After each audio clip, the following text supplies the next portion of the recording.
अस्सलाम वालेकुम, नमस्कार, सत श्री अकाल एंड गुड इवनिंग। मैं हूं अर्ज़ू काज़मी और आप देख रहे हैं पॉइंट ऑफ व्यू। हमें जी भारत से ज्वाइन किया है मेजर जनरल अश्वनी सिवाई साहब ने। बहुत शुक्रिया सर कि आज आप आए, थैंक यू सो मच। और थैंक यू आरजू। सर आज हम बात करना चाहेंगे हिंदुस्तान की भी और पाकिस्तान की भी। तो अगर हम पहले हिंदुस्तान से शुरू करें तो सर एक कैबिनेट कमेटी ने डिस्कस किया है और कुछ डिसीजंस लिए हैं सिक्योरिटी को लेकर, वो क्या है? हाँ देखो आरजू, तीन मेन डिसीजन लिए गए हैं कैबिनेट कमेटी ऑन सिक्योरिटी में। एक तो कहीं ना कहीं ये था कि भारत के अंदर जो सिक्योरिटी है, फर्स्ट लाइन ऑफ डिफेंस, वो जो है हमारी एक प्रकार से सीपीओ करती है। जिस प्रकार से अगर आप पाकिस्तान के साथ बॉर्डर देखें तो बीएसएफ करता है, और चीन बॉर्डर के साथ जो है आईटीबीपी करता है, और भूटान और नेपाल के साथ जो हमारी एसएसबी करती है, और म्यांमार बॉर्डर के साथ असम राइफल, और बांग्लादेश बॉर्डर के साथ बीएसएफ। तो वन बॉर्डर और वन फोर्स का जो प्रिंसिपल है, तो इसका मतलब कि जो हमारी फर्स्ट लाइन ऑफ डिफेंस जो है चीन के साथ, वो है इंडियन टिबेटन बॉर्डर पुलिस।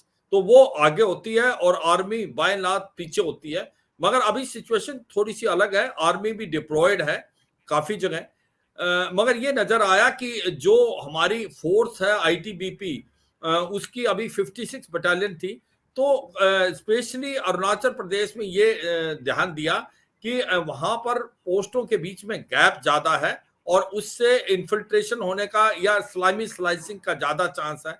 इसलिए डिसीजन लिया गया कि 7 और नई बटालियन रेज की जाएंगी आईटीबीपी की, और वो वहां पर अरुणाचल प्रदेश के अंदर डिप्लॉय की जाएंगी, और एक सेक्टर हेडक्वार्टर होगा। तो मतलब कि आज की तारीख में जो 56 बटालियन है वो 63 हो जाएंगी, और ये यकीन किया जाएगा कि कोई गैप ना हो।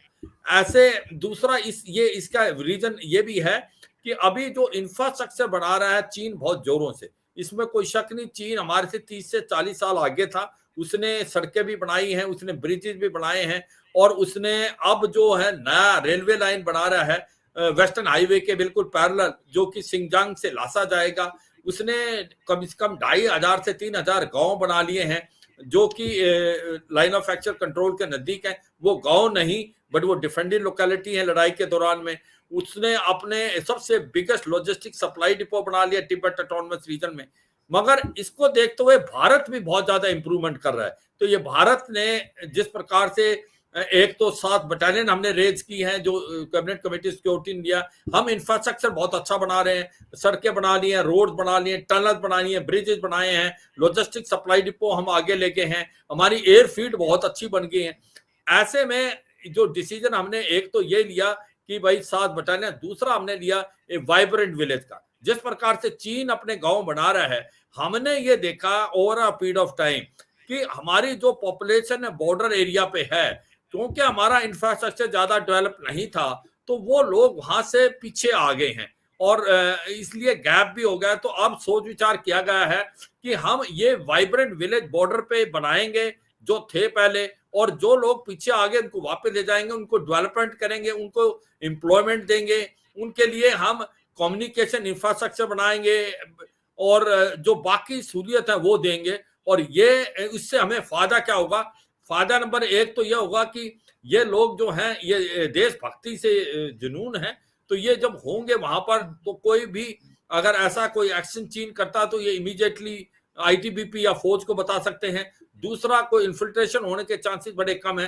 तीसरा, उस इलाके में डेवलपमेंट आएगी, टूरिज्म आएगा। तो इसी मद्दे से हमने दूसरा पॉइंट ये था कि अभी वाइब्रेंट विलेजेस बनाए जाएंगे और काफी पैसा खर्च किया जाएगा इन पे। और तीसरा एक जो डिसीजन दिया है, वो लिया है बेसिकली जो हम अपनी कनेक्टिविटी को बढ़ा रहे हैं, हम टनल बड़ी बना रहे हैं। अगर आप देखें लद्दाख के अंदर भी हमने जोजिला टनल भी के लिए भी काम चला हुआ है, और अब हमने एक टनल और बनाई है जो कि बेसिकली जिसको सुकलाम टनल बोलेंगे, जो कि एक निमू से लेके पदम, पदम से दारचा, उसके बीच में ये आएगी। ये टनल क्या है, मैं ये बताना चाहूंगा दर्शकों को कि जो ले है वो की कनेक्टिविटी दो तरफ से है। एक तो श्रीनगर से जोजिला ले, एक है मनाली, कुल्लू मनाली, उपेसी और फिर ले। मगर ये दोनों जो रोड हैं ये सर्दियों में बंद हो जाती हैं बर्फ पड़ने के कारण, जोजिला में भी और उधर पासिज में। मगर अभी जो ये सुकलन जो टनल बनेगी, इससे 24 घंटे और जो 365 डेज की कनेक्टिविटी बढ़ जाएगी, क्योंकि ये टनल जो है, ये रोड है, इसमें बर्फ बहुत कम पड़ती है। तो ये जो रोड होगी आपकी बेसिकली निम्मू से पदम, पदम से दारचा, पदम और दारचा के बीच में ये टनल बनेगी और ये टनल दिसंबर 25 तक खत्म हो जाएगी। तो इससे कनेक्टिविटी ले के लिए ऑल वेदर हो जाएगी। तो ये बड़े इंपॉर्टेंट है। तो सच्चाई यह है कि भारत जो भी डिसीजन ले रहा है, मद्देनजर देख रहा है कि चीन क्या डेवलप कर रहा है, क्योंकि चीन बहुत जोरों से लगा हुआ है अपनी डेवलपमेंट करने। एक तो चीन पहले ही आगे था इंफ्रास्ट्रक्चर में, मगर अभी भी वो बहुत कुछ कर रहा है। उसने पेंगेंगसो में भी 2 ब्रिज बनाए, उसने अपना जमावड़ा 60 किलोमीटर दूर अपने इंफ्रास्ट्रक्चर बहुत बढ़ाया, उसने अपने जो गैरिजन है वो बना लिए हैं, रेलवे लाइन मैंने बताया वेस्टर्न हाईवे की जो जा रही है।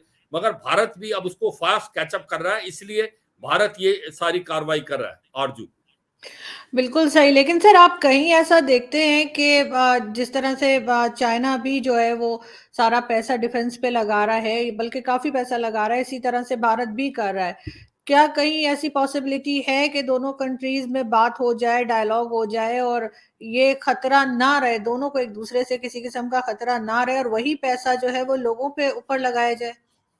हाँ बिल्कुल, देखो सच्चाई ये है कि सबसे तो अच्छी बात है जितना आप पैसा इकोनॉमी पे लगाएंगे, ये तो सबसे अच्छा है कि आपको डेवलपमेंट आएगी दूसरे देशों में। मगर दोनों देश के बीच में ट्रस्ट डेफिसिट बहुत है। जो इन्होंने हमारे साथ डोकलम में किया और फिर गलवान के अंदर किया, उससे पहले अप्रैल मई 2020 में 3 डिवीजन लेके आगे, अभी दिसंबर 9 को इन्होंने यांगसे में किया। तो बिल्कुल हमारा ट्रस्ट डेफिसिट है और चीन पे भरोसा नहीं कर सकते। चीन जो कहता है और वो करता है, उसमें बड़ा फर्क है।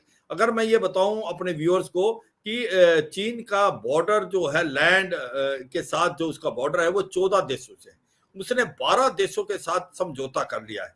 2 ही देश हैं, एक भारत एक भूटान, जिसके साथ उसे समझौता नहीं किया है और जानबूझ के वो समझौता नहीं करा कि वो भारत पे प्रेशर डाल पाए, और वो पूरी कोशिश कर रहा है। मगर अब तक जो है तख्ता बदल गया है, अब सिचुएशन बड़ी फर्क है। अगर उसने डेवलपमेंट किया तो भारत ने भी की है। और एक बात और जरूरी है कि हाँ, मैं मानता हूं कि इंफ्रास्ट्रक्चर डेवलप पैसा फौज में ज्यादा नहीं हो, मगर उसको रीजन एक तो है कि चीन बहुत डेवलप कर रहा है और हमें करना पड़ेगा। दूसरा यह है, अगर आप मिलिटरली स्ट्रांग नहीं है तो आप इकोनॉमिकली स्ट्रांग नहीं हो सकते। ये कहावत है पूरे वर्ल्ड की। आज हम 4th लार्जेस्ट मिलिट्री हैं और 5th लार्जेस्ट हमारी इकोनॉमी है, और अगले वाले टाइम में हम 3rd लार्जेस्ट होंगे। हमें अपनी मिलिट्री पावर बढ़ानी पड़ेगी। अगर हम नहीं बढ़ाएंगे तो फिर चीन हमारे को आंखें दिखाएगा। इसलिए हमारे पास और कोई चॉइस नहीं है। जिस प्रकार से चीन इतना पैसा खर्च कर रहा है, अपना इंफ्रास्ट्रक्चर डेवलप कर रहा है, अपने नए हथियार ले रहा है, अपनी फौज को मॉडर्नाइज कर रहा है, और उसके ऊपर ये विश्वास नहीं कर सकते कि वो क्या करेगा कल, क्योंकि सबने ये सोचा था कि भारत और चीन का 125 बिलियन डॉलर से ज्यादा का ट्रेड है और भारत एक ह्यूज मार्केट है, तो चीन कभी ऐसा कुछ नहीं करेगा। मगर उसने डोकलम भी किया, उसने फिर गलवान भी किया और उसने अभी यांगसे भी किया। तो मुझे लगता है भारत के पास कोई चॉइस नहीं है और भारत इसको अब भाली भांति समझता है। और इसलिए भारत जो इंफ्रास्ट्रक्चर डेवलप कर रहा है लद्दाख से अरुणाचल प्रदेश, वो ड्यूअल पर्पज है। ये फौज के ही नहीं, मगर वो हमारे को डेवलपमेंट ला रहा है बॉर्डर एरिया में, टूरिज्म को करेगा, और हमारा जो इलाका है वो एक प्रकार से खुशहाली की तरफ जाएगा। तो इसलिए मैं यही कहूंगा अर्जुन कि हमारे पास और कोई चॉइस नहीं है। चीन एक ऐसा देश है जिसके ऊपर कोई भरोसा नहीं कर सकता। इसलिए हम अपना डेवलपमेंट बहुत ही जोरों से कर रहे हैं और अगले 5 से 10 साल में हम चीन के बराबर या चीन से आगे निकल जाएंगे इंफ्रास्ट्रक्चर के मुकाबले में भी। अर्जुन सर बिल्कुल, आपने जो कहा उस पे मैं बिल्कुल एग्री हूँ 100%। लेकिन यही बात जब पाकिस्तान कहता है कि पाकिस्तान के लिए कहा जाता है, कई बार डिबेट में आप भी थे, कि पाकिस्तान अपनी फौज कम करे या फौज के फंड को कम करे, खर्चे को कम करे, तो सर यही चीज फिर पाकिस्तान भी कहता है कि हमें जी भारत से खतरा है, भारत के पास ये कुछ है तो हमारे पास भी होना चाहिए। तो उस वक्त आप लोग ये बात क्यों कहते हैं कि पाकिस्तान जो है वो कम कर ले, फौज भी कम कर ले, उसके खर्चे भी कम कर ले? हाँ देखो, बिल्कुल बहुत अच्छा क्वेश्चन पूछा आरजू। आप उतना ही अपना पैर पसार सकते हैं जितनी आपकी चद्दर है। आपके पास जितना आप अगर इकोनॉमी है, आप उसका 2% जीडीपी तक अपने डिफेंस में खर्च कर सकते हैं। अगर आप 3% या 4% करेंगे तो फिर आप अफोर्ड नहीं कर सकते।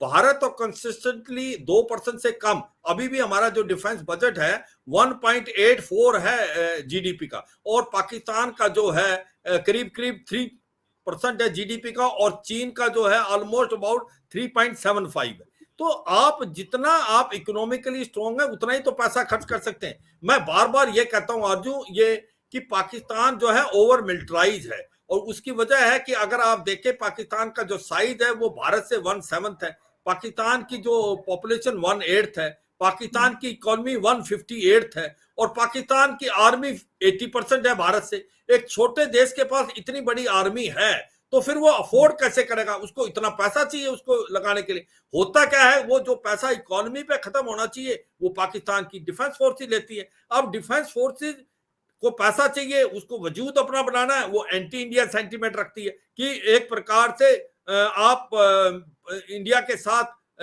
एक दिखाओ कि आपके पास थ्रेट है, इनविजिबल थ्रेट को क्रिएट करो जिससे आप जस्टिफाई करो कि आपको बड़ी फौज चाहिए।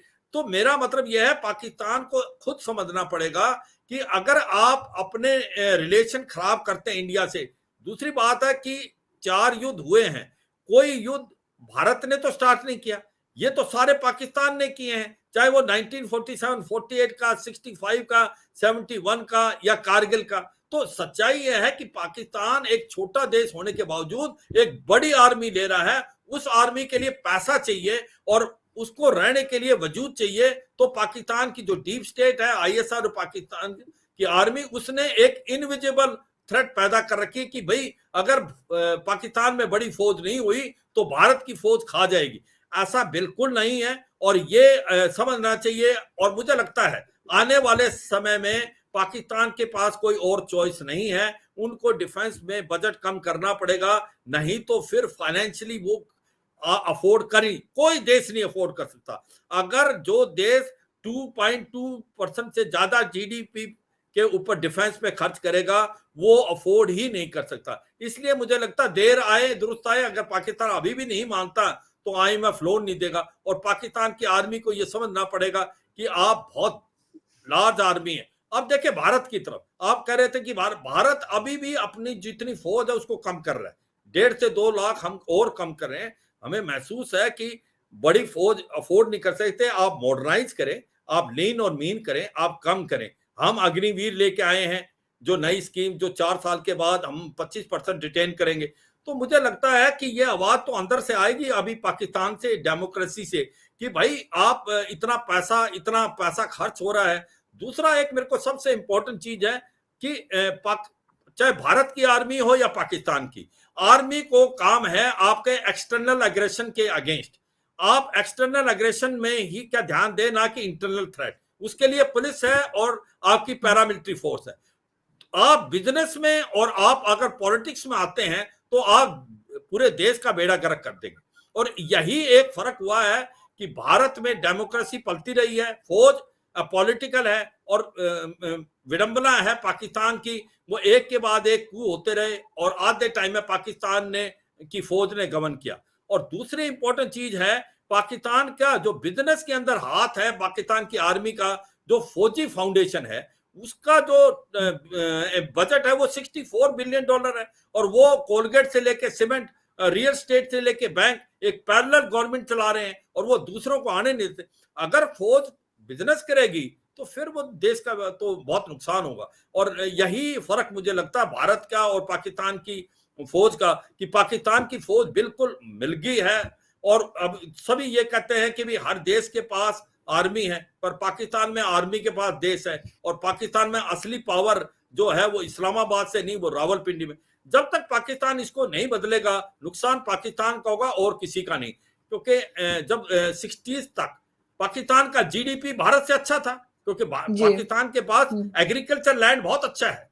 मगर जैसे जैसे टेररिज्म, जैसे जैसे पाकिस्तान की आर्मी ने अपना वजूद बनाया, आज आप देख सकते हैं आरजू क्या सिचुएशन में पहुंच गया पाकिस्तान।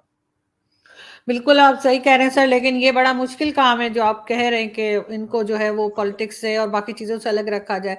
सर अग्निवीर का आपने ज़िक्र किया सर, उस पे पहले भी बात हुई थी मेरी कहीं तो, लेकिन एक चीज़ समझ नहीं आ रही सर, जब 4 साल के बाद आप उन फौजियों को निकाल देंगे, फौज कम कर देंगे, वो कहाँ जाएँगे? वो तो फिर जॉबलेस हो जाएँगे। क्या कोई और सेक्टर ऐसा है जहाँ पर वो जा सकें? देखो, दो बातें हैं। एक तो सच्चाई है कि जो हमारी सुब्रमण्यम कमेटी बैठी थी 1999 के कारगिल के वार, उसने बोला था कि भाई आपका जो एवरेज एज जवान की 32 से 33 साल है, वो ज्यादा है, उसको घटा के 25-26 होनी चाहिए। अब ये जो अग्निवीर स्कीम आई है, ये अगले 7-8 साल में हमारी एवरेज एज 32 से घटा के 27 ले आएगी। तो ये फर्क पड़ेगा। एक तो हमारा जो फौज यंग होगी, दूसरी टेक्निकली क्वालिफाइड होगी। पॉइंट अब आता है जो आपने बड़ा इंपॉर्टेंट, जो हमने भी रेज किया वेटरन ने, कि वो बात तो सब ठीक है, 4 साल के बाद 25% ही रिटेन होंगे, 75% का क्या होगा। अब गवर्नमेंट ने एक ब्लूप्रिंट बनाया कि इनको एक तो हम सीएपीएफ में ले जाएंगे, जो सेंट्रल आर्मड पुलिस फोर्स है, उसके बाद हम पब्लिक सेक्टर में देंगे, उसके बाद हम प्राइवेट सेक्टर में देंगे, और इसकी नोटिफिकेशन इश्यू हो रही है। ये मतलब कि पहले तो ये था कि मिल जाएगी जॉब, अब वो नोटिफिकेशन दे रहे हैं कि कितनों को कहां कहां जॉब मिलेगी। मुझे लगता है गवर्नमेंट इसके लिए बहुत सक्रिय है, इस पर करेगी, क्योंकि अगर इसको नहीं करेगी फेल, तो फिर ये पॉलिसी फेल हो जाएगी जो अग्निवीर की है। मगर अब क्योंकि आप ये क्वेश्चन सब करते हैं कि भाई जो रूस है और चीन है, उनकी कॉन्स्पिरेशन आर्मी थी, इसीलिए तो उनकी प्रॉब्लम हुई यूक्रेन के अंदर। कहीं ऐसा ना हो ये 4 साल वाले जो हैं ऐसे जो सोल्जर हैं जिनका फ्यूचर सिक्योर नहीं है, वो तो नहीं होगा। ये हमको लेसन सीखा है गवर्नमेंट ने, और मुझे लगता है गवर्नमेंट इसके ऊपर ध्यान दे रही है कि यकीन करेगी कि ये 75% कहीं ना कहीं लग जाए, क्योंकि अगर ये नहीं हुई तो फिर डिसकंटेंटमेंट आ सकती है। और ये एक एक्शन इन प्रोग्रेस है। मुझे लगता है ये डायनेमिक प्रोसेस है, गवर्नमेंट इसको थोड़ी बहुत मॉडिफिकेशन भी कर सकती है, क्योंकि ये लड़ाई जो रशिया यूक्रेन की लड़ाई है, इसने काफी लेसन पूरे वर्ल्ड को दिखाए हैं। तो जिस प्रकार से गवर्नमेंट ने एक वादा किया है कि ये जो 75% है ये सारे के सारे ऑब्जॉर्ब हो जाएंगे, तो मुझे लगता है हमें भरोसा करना चाहिए और वेट करनी चाहिए। ये जो भी गवर्नमेंट करेगी सोच समझ के करेगी। आरजू। बिल्कुल ठीक आप कह रहे हैं, लेकिन सर पाकिस्तान के लिए आप जैसे बात कर रहे हैं वो बहुत से लोग एग्री है मेरे समेत, लेकिन हमें सर अफगानिस्तान बॉर्डर से भी तो प्रॉब्लम है, इश्यूज हैं, वहां से भी टीटीपी तरह तरह से आप देख सकते हैं कि अटैक करती है। तो ऐसी सूरत में सर पाकिस्तान की आर्मी जो है वो कम कैसे की जा सकती है, जबकि वहां पर भी अच्छा खासा टेंशन है बॉर्डर पे। हाँ बिल्कुल। देखो, सच्चाई यह है कि पाकिस्तान की आर्मी को देखना पड़ेगा कि टेररिज्म क्या साथ छोड़े। जब तक वो टेररिज्म को साथ पालेंगे, वो जैसे हिलरी क्लिंटन ने 2013 में बोला था, जब वो आई थी, सेक्रेटरी ऑफ स्टेट थी, कि भी आप सांप पालेंगे अपने नेबर को डसने के लिए, एक दिन आपको भी डसेगा। सच्चाई यह है कि जो आतंकवाद पैदा किया आज वो ही उनको काट रहा है। तहरीक तालिबान पाकिस्तान किसने क्रिएट किया था? पाकिस्तान ने किया था। आज वो वही हमला कर रहा है। तालिबान जो है अफगानिस्तान में किसने क्रिएट किए थे? पाकिस्तान ने। लश्कर तोबा जैसे मोहम्मद जैसे आतंकवादी, वो पाकिस्तान ने उनको गुड टेररिस्ट बोलता है, तहरीक तालिबान को बैड टेररिस्ट। देखो, ये पाकिस्तान की आपकी अपनी जो पॉलिसी है पाकिस्तान की आईएसआई की, उसके कारण ये हो रहा है। अगर पाकिस्तान अपनी पॉलिसी चेंज करे, आतंकवाद को छोड़े, अभी भी वो डिनाइल मोड में है, वो कहता कि नहीं हम आतंकवादी तो भेजते नहीं भारत में, ये लश्कर तोबा जैसे मोहम्मद है ही नहीं, वो 10,000 के करीब पीओजे में बैठे हुए हैं और लैस हैं वो अमेरिकन हथियार से। देखो, सच्चाई है कि क्या पाकिस्तान इतनी बड़ी आर्मी अफोर्ड कर सकता है, ये क्वेश्चन है। पाकिस्तान की इकोनॉमी नहीं परमिट करती आप इतनी बड़ी आर्मी, और एक आप आर्टिफिशियल एक जो क्रिएट कर रहे हो थ्रेट। मैं ये कहता हूं कि क्यों नहीं बातचीत करें, क्यों नहीं पाकिस्तान बातचीत करके और भारत के साथ मिलके करे।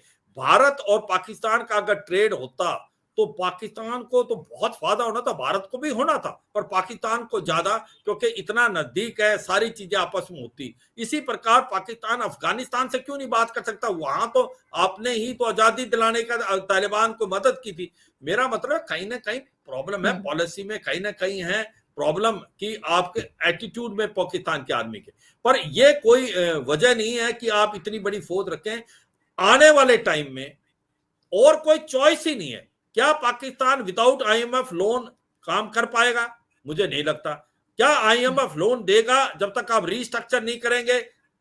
वो भी नहीं लगता। तो फिर आपके पास चॉइस नहीं है, आपको करना पड़ेगा। नहीं, रेट इतने हाई होने के बावजूद भी करना पड़ेगा, और आने वाले समय में आपको डिफेंस पे आपका एक्सपेंडिचर कम करना पड़ेगा, क्योंकि ये आईएमएफ की रिक्वायरमेंट है। अगर नहीं होगा तो फिर तो फाइनेंशियली टूटने के कगार पे हो जाएगा। जिस हिसाब से अब चल रहा है कि आपके पास ओनली 1.5 बिलियन डॉलर रह गया फॉरेन रिजर्व, इन्फ्लेशन रेट जो है 30% से ज्यादा है, आटा दाल वगैरह कुछ नहीं मिल रही।